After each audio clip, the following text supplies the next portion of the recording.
nih karirnya juga lumayan banyak ya. Nih saya lumayan, aduh yang mana nih? Kita tanyanya fokusnya ke lumbung dulu deh. Iya, Kenapa boleh. sih Bu memilih itu gitu? Kan memang kita sudah tahu ya dari Iya, UMKM memang iya. sangat dibutuhkan dan juga memang harus diupayakan dikembangkan terus. Tapi kenapa sih memulai saat itu, dan mungkin ada backgroundnya saat ada kejadian apa atau ada apa, boleh Bu diceritakan? Boleh. Ini udah suaranya udah jelas ya? Nah, udah. Ya, Alhamdulillah. mantap. Jadi terima kasih Ibu moderator yang cantik, Ibu Rita, dan juga di sini ada Ibu yang luar biasa juga, Ibu Putri ya. Dan Ibu Angela yang telah hadir. Terima kasih banyak keluarga besar PPI Dunia, yaitu ketuanya juga Mas Faruk yang canggih luar biasa, serta keluarga besar dan seluruh panitia dari PPI Dunia yang membuat acara Sri Kandi Bersuara 2022. Sungguh luar biasa. Terima kasih kesempatannya.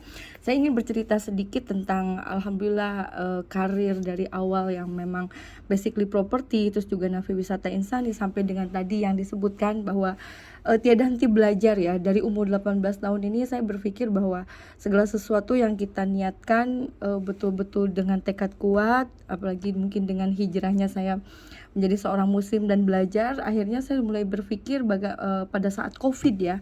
COVID ini semua kan vakum ya. Jadi sampai dengan properti, semua segala usaha yang tadi itu udah sempet mungkin kita mengalami semua bahwa tidak ada yang bisa dikerjakan lah selain mungkin ada makanan, kuliner dan segala dan mungkin segala sesuatunya yang berhubungan dengan kebutuhan ya. Akhirnya saya berpikir bahwa ada pedagang kaki lima yang sempat tidak sengaja itu bertemu, terus meminta tolong. Dia hanya jualan keripik ke saya, katanya dia bilang, "Bu, tolong beli dagangan saya," katanya. Kalau tidak beli dagangan saya, kalau enggak ditukar sama beras ibu, saya nggak ada buat makan. Dari situ saya berpikir, ya ampun, ini pasti banyak orang yang seperti ini, sampai dengan yang biasa jualan di sekolah gorengan, misalnya bala-bala cireng atau bakwan seperti itu, dia sudah tidak bisa jualan, padahal dia dapat penghasilan paling 500-200 rupiah dari satu biji. Saya merasa miris gitu. Dari situ berpikir bahwa kita berbuat baik itu bisa banyak hal, nggak selalu uang, tapi kita bisa menjembatani mereka untuk memasarkan produk mereka. Artinya dari situlah saya tergerak untuk bisa mengumpulkan pedagang kaki lima dulu awalnya. Setelah dikumpulkan di kota Bandung dan Jawa Barat lebih dari 1.500 pedagang kaki lima. Dari situ saya berpikir, udah mengembangkan seperti ini, saya harus bantu juga UMKM. Jadi selain pedagang kaki lima, UMKM, anak-anak jalanan, serta dari yang kerajinan usaha ekonomi kreatif saya bantu juga, mulai dari petani, peternak, sampai merambah sekarang ke usaha ekonomi kreatif gitu. Jadi dari mulai kerajinan, terus juga alhamdulillah sekarang pun juga kami Lumbung Indonesia ada usaha kayu gitu ya, ada perkebunan kayu gitu, hampir 700 hektar. Itu begitu banyak sekali. Kita tuh berpikir bahwa ternyata kalau dari mulai niat baik gitu, kita bisa lakukan se-Indonesia. Akhirnya muncullah dari Lumbung Bandung bersama Wali Kota Bandung, bersama BEC, sampai dengan sekarang Lumbung Indonesia bersama Ibu Sri Supani Bahlil, kakak saya, yang sekarang menduduki menjadi istri Menteri Investasi. Jadi kita membumingkan untuk seluruh Indonesia, bahkan dunia, bekerja sama dengan PPI Dunia untuk bisa bagaimana UMKM tuh bisa go to export, dengan walaupun keadaan mereka tidak mungkin memadai sampai ekspor gitu, tapi kita bantu sampai ekspor, sampai dari berizin tidak ekspor menjadi ekspor, tidak enak menjadi enak. Itu kita kerjasama dengan beberapa lembaga dan Indonesian Chef Association. Disitulah muncul Lumbung Indonesia gitu. Wah, luar biasa. Jadi emang niat awalnya membantu ya, Bu Lina. Membantu. Jadi pengen bantu, tapi ini malah jadi bagus juga. Kadang-kadang gini ya, Bu Lina, karena orang-orang UMKM gitu, mereka tuh bukannya nggak mau, mereka tuh udah rajin, tapi mereka tidak tahu gimana sih harus kemana. Ini loh, internet Betul. juga kadang-kadang kan belum merata ya. Gimana mungkin ada internet di Bandung, tapi gimana pakai internetnya itu loh, kan kadang-kadang orang nggak tahu ya. Itu yang Betul. kadang-kadang itu memang harus dibantu. Nah, dengan adanya ini Ibu Lina juga dan juga Lumbung Indonesia, Ya. tentunya UMKM jadi merasa terbantu. Jadi Ya. mereka dikumpulkan ya, Bu. Nanti ada pelatihan-pelatihan gitu juga ya? Ada, kita alhamdulillah belum disebutkan juga tadi bahwa kenapa namanya lumbung ya. Lumbung tuh kan wadah, dan namanya Indonesia banget kan. Lumbung itu pengen jadi wadah solusi, wadah silaturahim, bahkan menjadi wadah seluruh komunitas. Jadi di sini di kami ada APJI, ada HIPMI, ada IPMI, ada JAPNAS, seluruh komunitas, bahkan sekarang dengan PPI Dunia kan. Jadi kami ingin menjadi wadah, seluruh wadah, mau wadah UMKM, wadah pengusaha, wadah petani, peternak, nelayan, ada di kami semua. Jadi kami ini Ulumba Indonesia nih ingin menjadi satu wadah untuk semuanya, bahkan sampai dengan perizinan kalau kami bisa bantu, kita bantu, seperti itu. Makanya namanya Lumbung Indonesia, dan nanti insya Allah akan ada Lumbung internasional. Insya Allah. Amin. Semoga di sini kan udah ada nih, udah ada Ibu Rita juga, ada Mbak Putri yang mungkin dari Mbak Putri ini menggerakkan nih pemerintahannya juga. Nanti Iya. Mbak Rita juga bisa bantu nih. Jadi ini kan keren ya. Ini merupakan karena sekarang kan bukan masalah lagi sendiri-sendiri ya. Mungkin dulu kita Iya. individualis terus. Sekarang Betul. tuh eranya kolaborasi. Betul. Bener ya, jadi kita bakal collab nih, nanti kita ke depannya collab terus ya. Jangan sampai nih ikatan kita di sini nanti nggak berlangsung lama ya. Ini harus nih, Betul. ini sebuah koneksi juga. Keren Bu Lina. Nanti saya bakal balik lagi nih ke Bu Lina dan Bu Rita. Sekarang saya mau next dulu ke Mbak Putri. Mbak Putri tadi Ya, masih sama pertanyaannya. Jadi kapan sih memulai menentukan gitu, saya mau masuk nih di pemerintahan? Itu kapan dan kenapa sih waktu itu gitu? Terima kasih Mbak Felita. Pertama-tama tentu aku ingin mengucapkan terima kasih banyak teman-teman PPI Dunia sudah mau mengundang kita di acara yang luar biasa ini. Dan tentu bangga bisa berada dalam satu panel dengan sosok-sosok Kartini masa kini yang lebih senior daripada aku tentunya, dan tentu lebih banyak ilmunya juga. Dan telah menjadi panutan dan juga sumber inspirasi bagi generasi kita ya, generasi muda Indonesia, khususnya perempuan yang hadir hari ini. Dan terima kasih juga kepada sahabat saya nih Mas Faruk yang langsung memerintahkan saya untuk menjadi panelis di sini. Jadi walaupun hari Minggu sore lagi bulan puasa kita jalanin karena Mas Faruk yang undang. Tadi kan pertanyaannya kenapa ya kita mau berkecimpung di dunia politik. Mungkin kalau misalnya teman-teman sudah pernah mendengar background cerita aku, ada yang familiar juga kalau dari kecil memang aku dibesarkan keluarga yang berkecimpung di dunia politik. Jadi kasarnya sama seperti anaknya dokter biasanya jadi dokter gitu. Atau teman-temanku banyak nih Bu Rita yang orang tuanya banker, nanti ujung-ujungnya anaknya jadi banker juga. Kenapa? Karena itulah lingkungan yang kita terekspos dari kecil gitu, dan itu yang terjadi kepadaku. Dari kecil aku dilibatkan oleh orang tuaku di pekerjaan mereka. Kebetulan ayahku juga dulu anggota DPR, dan dari situ juga akhirnya aku sangat menyukai menekuni hal-hal yang berhubungan dengan pengabdian masyarakat gitu. Makanya dulu pas di Melbourne Uni juga aku aktif jadi presiden untuk PPI Melbourne University, dan setelah selesai kita lanjut ke PPI Australia, waktu itu dipercaya jadi kepala Departemen Media Komunikasi, dan terakhir kita akhirnya masuk ke PPI Dunia di Biro Medianya. Jadi dari yang dari yang ranting Melbourne University terus cabang Korea sama yang PPI Dunia, alhamdulillah kita udah pernah rasakan pengalamannya. Dan memang untuk teman-teman yang sekarang masih menekuni PPI ini, alhamdulillah sangat bermanfaat koneksinya, ilmunya. Sampai dengan hari ini aku menjadi anggota DPR pun teman-teman PPI selalu support ya, dan selalu berikan masukan-masukan yang sangat membangun gitu, konstruktif untuk kita suarakan di DPR RI. Dan memang kolaborasi itu penting, bukan cuma antar perempuan tapi tentu antar generasi dan antar pekerjaan, karena kita nggak tahu ya teman kita nih yang sekarang lagi tatap-tatapan nama kita, siapa tahu nanti ada yang jadi menteri, ada yang jadi wamen kayak Mbak Angela tadi dan lain-lainnya. Dan memang kalau kita lihat juga Mbak Felita, perempuan ini dalam ranah kepemimpinan masih sangat kurang ya. Kalau kita lihat legislator di DPR RI itu yang jenis kelaminnya perempuan masih 20%. Padahal kita punya peraturan di undang-undang yang mensupport adanya kuota 30% untuk wanita, dan itu masih belum terpenuhi juga. Dan proporsi perempuan di posisi manajerial juga kita tahu masih rendah, hanya di sekitar 32%, bahkan justru turun dibandingkan tahun-tahun sebelumnya.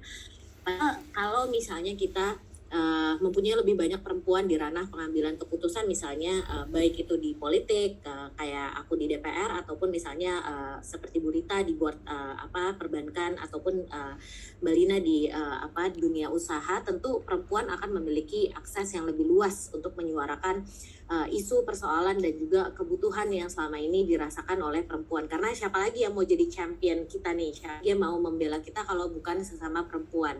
Jadi kalau lebih banyak perempuan ada di level decision maker, tentu kebijakan ataupun keputusan yang dihasilkan nanti akan bisa semakin responsif terhadap gender. Makanya aku sih selalu berpendapat kalau kepemimpinan perempuan yang efektif nantinya bisa membuat perempuan semakin menyuarakan keadilan yang tentu selama ini masih terasa sekali dengan kultur Indonesia yang masih sangat patriarki ya, masih sangat bias terhadap gender, dan masih adalah anggapan-anggapan bahwa perempuan itu second class citizen yang tidak usah didorong gitu. Makanya kesimpulan benarnya kenapa aku mau masuk ke dunia politik apalagi di DPR sebagai yang dilihat negatif dan selalu mempunyai stigma persepsi publik terhadap lembaganya sampai hari ini masih sangat buruk. Aku yakin kalau kita mau merubah sesuatu itu harus dari dalam. Nah, kalau kita hanya mengomentar di luar, tentunya ya itu ada peranan yang seperti juga gitu. Cuman aku selalu merasa lebih efektif kalau kita ubah sesuatu dari dalam. Setidaknya kalaupun yang sangat kecil, tapi kita sudah bergerak mencoba untuk merubah keadaan gitu. Tidak hanya mengeluh, tidak hanya berkomentar gitu, tapi tanpa melakukan aksi apa-apa. Jadi makanya aku selalu berpikiran kalau kita mau mencetak generasi Kartini yang berkualitas sekarang sesuai dengan tema acara hari ini, tentu kita pikirkan ya dari hulu ke hilirnya, dari mulai masih seumuran Alenka nih masih 1 bulan sampai dengan nanti ketika sudah tua, karena setiap dari kita tentu tanggung jawabnya sangat besar ya untuk memikirkan sebenarnya nanti generasi ke depan mau jadi apa. Dan syukur-syukur kalau nanti kita bisa punya presiden Republik Indonesia yang perempuan lagi, karena tahu sampai saat ini masih 1 orang saja yang berhasil mencapai posisi tersebut. Jadi jangan sampai nanti tindakan kita ini justru memberikan beban. Jadi kalau apa yang kita perbuat hari ini bukan malah menjadi sesuatu yang membantu generasi ke depan, tapi malah menjadi beban. Dan untuk itu tentu kita harus memulai dari diri kita sendiri gitu, merubah sistem dari dalam, menjadi politisi, pengusaha, menjadi banker dengan segala resiko dan tanggung jawab tuntutannya. Ya mungkin di sini teman-teman ada yang posisinya sama kayak aku, begadang tiap hari tapi paginya harus kerja lagi, mompa ASI di mana-mana, mau di toilet mau di mana, karena belum semua tempat di Indonesia juga sekarang friendly untuk bubui gitu. Aku yakin lah teman-teman sering merasakan ini. Baru sebulan nih menjalani, aku langsung sangat mengagumi teman-teman yang bekerja dan bisa mengasihi anaknya 2 tahun, karena memang itu jalanan yang sangat berat gitu. Jadi semoga juga nanti dengan lebih banyaknya lagi perempuan-perempuan yang menjadi pemangku kebijakan, nanti tempat-tempat yang lebih friendly untuk perempuan seperti itu akan lebih kita pikirkan juga. Karena tentu insya Allah kita bisa menjadi ini yang lebih berkualitas menurut versi kita sendiri, dan insya Allah bisa melahirkan sosok Kartini lainnya di masa depan. Gitu Mbak Fenita. Amin, wah luar biasa banget nih jawabannya ya. Nih udah dijawab semua nih kayaknya pertanyaan-pertanyaan saya ya nantinya. Jadi emang bener ya, kadang-kadang kalau kita melihat nih apalagi perjuangan seorang ibu gitu ya, tadi sambil bekerja, sambil menyusui juga, ada juga nih sambil kuliah, sambil menyusui itu, sambil punya anak, lagi skripsi, sambil hamil gitu, itu adalah merupakan suatu multitasking yang menurut saya rada-rada impossible sebenarnya. Tapi banyak banget di Indonesia yang multitasking ini. Ini merupakan luar biasa, dan tentunya juga ini harus dibekali dong oleh skill-skill yang ada. Makanya itu nanti kita bakal belajar lagi nih. Kiranya pertanyaan saya yang nextnya, sekiranya ini menurut Mbak Putri, Bu Rita, dan Bu Lina juga, bekal apa sih kita ini sebagai seorang perempuan ya, mungkin bisa ini juga mengenai dari pendidikan. Dari pendidikan itu seberapa penting ke pendidikan, dan mungkin ada pesan nih ke teman-teman untuk bersekolah yang seperti apa gitu, capailah sampai mana kayak gitu. Dan bekal-bekal skill apa sih yang seharusnya seorang perempuan tuh punya, nggak hanya seorang perempuan ya sebagai manusia, tapi perempuan pada dengan secara khusus seperti itu. Mungkin dari Bu Rita dulu. Terima kasih Mbak. Kalau tadi, maaf nih agak berisik ya, saya di sini lagi ada arah juga yang lain. Kalau saya bilang kalau pendidikan ya penting ya Mbak ya. Satu itu memang kalau pendidikan itu sudah ada istilahnya, pendidikan itu tidak hanya pendidikan di kuliah atau tetapi adalah setiap hari adalah bagaimana kita mengasah diri, mendidik kita sendiri untuk menjadi yang baik.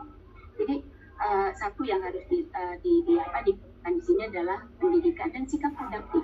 Jadi sekarang ini mungkin saya sudah menghadapi yang berbagai generasi, berbagai perputaran istilahnya, orang tak begini, sekarang pindah begini, sekarang begini. Nah, bagaimana kita itu sebagai wanita itu harus tetap istilahnya tetap mengikuti, tetap adaptif dengan apa yang dengan kemajuannya itu, dengan apa yang sekarang kita harus kita kerjakan dan seperti itu. Terus kemudian satu lagi, jangan selalu positive thinking dan selalu misalnya multitasking ya.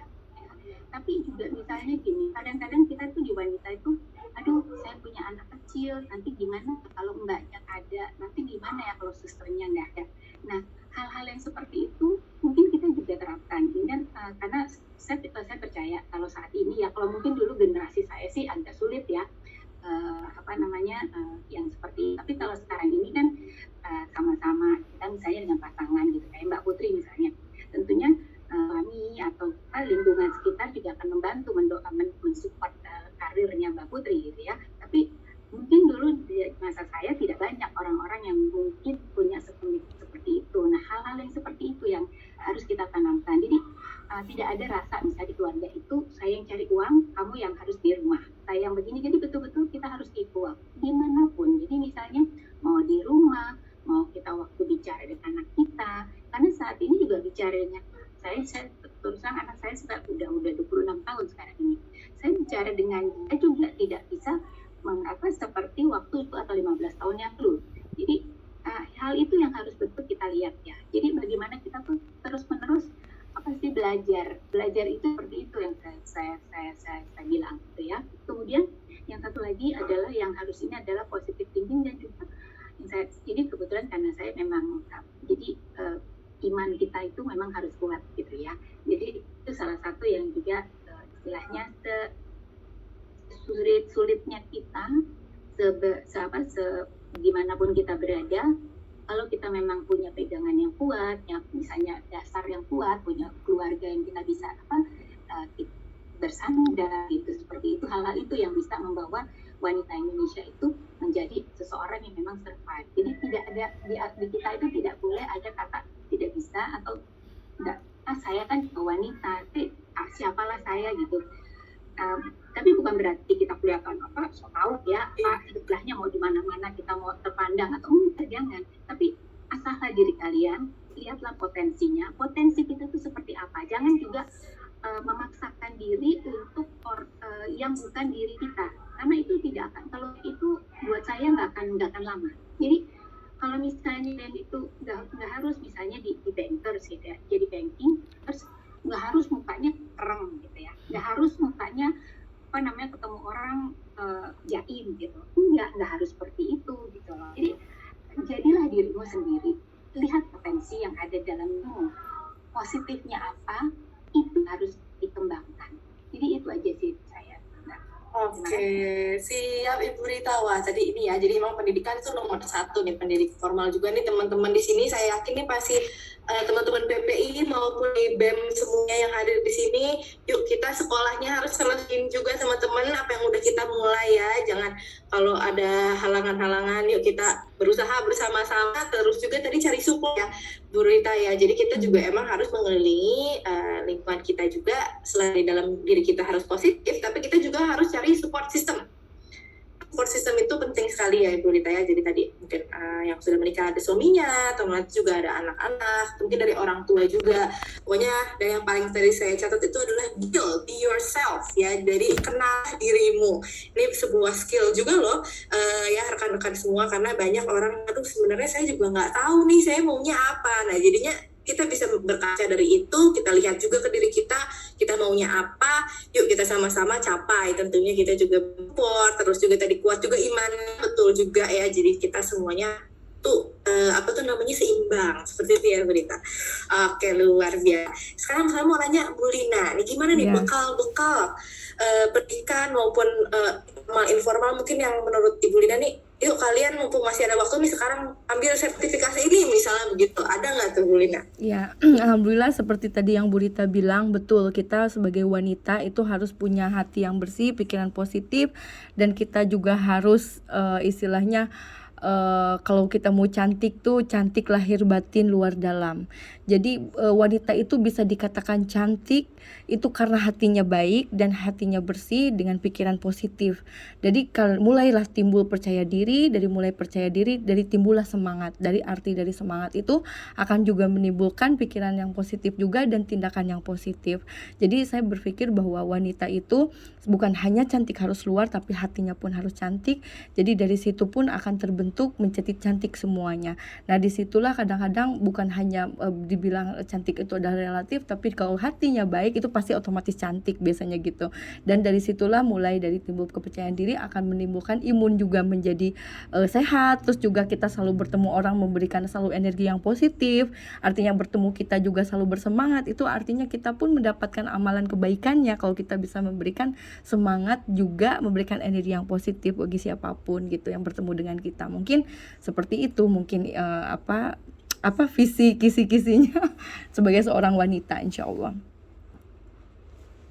Oke, jadi tentunya ya dia harus juga bersih ya. Kalau misalnya memang kita keinginannya memang sudah baik, pasti juga jalannya pasti dimudahkan ya.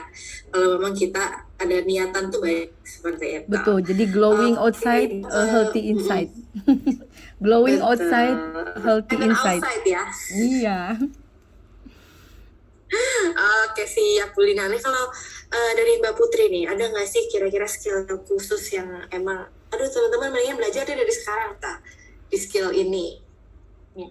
Kalau untuk dunia politik sebenarnya paling itu pertemanan ya, karena ternyata aku yakin sih diaplikasikan ke dunia usaha sama ke sektor perbankan bahkan gitu, karena semakin banyak teman yang kita punya, semakin banyak ilmu, dan insya Allah kan katanya silaturahmi itu memanjangkan umur dan juga rezeki. Dan sama aku cimpung di dunia politik ya, memang mungkin belum selama karirnya Bu gitu misalnya, tapi itu sih yang paling penting untuk dijaga. Jadi teman-teman nih yang hadir pada hari ini udah punya teman-teman di PPI Dunia, harus dijaga komunikasinya, silaturahminya, jangan pernah putus, karena itu tadi kita nggak tahu nanti ke depannya kita jadi apa. Dan yang paling penting kalau mau masuk ke dunia seperti ini, di dunia politik itu tidak ada SOP. Mungkin kalau di dunia usaha atau perbankan banyak sekali kan guidelines untuk menjalankan memulai bisnis ataupun misalnya risk management tuh seperti apa gitu di perbankan gitu. Kalau di dunia politik itu nggak ada kata salah, nggak ada kata benar. Itu semuanya dilihat dari perspektif masing-masing orang gitu. Jadi kalau aku banyakin ngobrol sama senior terutama yang udah lebih banyak pengalaman, dan jangan pernah berpikir kita tuh udah pintar. Sering disentil gitu nih kalau senior generasi kalian mentang-mentang punya Google gitu, merasa pintar sendiri. Tapi kadang-kadang kalau misalnya ngaca ya ada benernya gitu kan. Kadang dengan segala akses informasi yang kita punya, kita merasa kita tahu segala hal, padahal tentu orang-orang yang sudah lama hidup di dunia daripada kita ya pasti mereka punya lebih banyak pengalaman ya dan pengetahuan juga. Jadi kalau mau di dunia ini harus membiasakan diri untuk berpikir kalau ya kita memang orang paling bodoh ruangan gitu. Jadi mungkin skill itu untuk menjadi orang yang lebih modest, dan apapun pengetahuan yang kita punya, mau kita udah doktor, mau kita udah profesor, akan ada orang yang lebih daripada kita lagi. Dan yang terakhir mungkin kalau mau terjun ke dunia politik, ini aku ngomong dari dunia politik karena ini industri aku sekarang, jadi yang paling bisa aku omongin, perseverance atau tidak boleh gampang menyerah gitu, karena memang kenyataannya dunia politik sangat dinamis. Perempuan masih seringkali berada di posisi at disadvantage gitu, dan untuk mencapai itu kita harus 3 kali 4 kali lipat atau bahkan 10 kali lipat dibandingkan teman-teman kita yang laki-laki gitu, dan itu masih sangat terjadi. Tapi disitulah justru harusnya menjadi penyemangat kita, karena kalau kita sudah membuka jalan sekarang, insya Allah nanti adik-adik kita yang mau masuk itu akan lebih mudah lagi jalannya gitu. Sekarang aja walaupun jumlahnya masih kurang dari 30%, alhamdulillah sudah 20% di DPR gitu anggota legislatif perempuannya. Mungkin nanti di generasi teman-teman yang mungkin sekarang masih kuliah gitu 10-15 tahun lagi kita sudah bisa punya kuota 30% terpenuhi dan lebih banyak lagi legislasi, keputusan-keputusan politik yang sifatnya ramah perempuan gitu. Jadi kan harus kita mulai dari hari ini. Dan paling penting juga adalah banyak sekali sih contoh sebenarnya di mana perempuan ternyata lebih kejam sama perempuan lainnya gitu. Adalah di beberapa cases bukannya saling mendorong, kita tuh saking susahnya maju ke atas, jadi sekalinya kita udah di atas kita mau jatuhin teman-teman kita yang lagi maunya jadi spesial gitu, the only woman in the room gitu. Padahal menurut aku kalau misalnya kita sendirian nanti lebih susah lagi langkah ke depannya gitu, lebih akan mudah lagi untuk jatuh kembali ke posisi awal. Kalau kita rame-rame nih tentu akan lebih gampang mencapai goal dan tujuan kita gitu, yang tentunya untuk memperbanyak lagi jumlah perempuan di tingkat pengambilan keputusan. Jadi mungkin itu 3 hal dari aku. Oke, betul banget ya. Indonesia woman supports woman ya. Tapi kadang-kadang dia tuh tadi saking susahnya kita jadinya ya ibarat kasarnya malah ya ikut yang perempuan lagi karena mungkin lebih gampang gitu daripada laki-laki. Dan ini boleh ya rekan-rekan semua, yuk kita sama-sama ya gimana mau 30% ya, kalau misalnya nanti dari 20% itu sikut-sikutan adanya makin turun bukan makin naik gitu. Oke, nah saya ini pengen ada cerita-cerita mungkin dalam meniti karir, mungkin pernah ya kita selain tantangan itu kita diremehkan sama orang lain.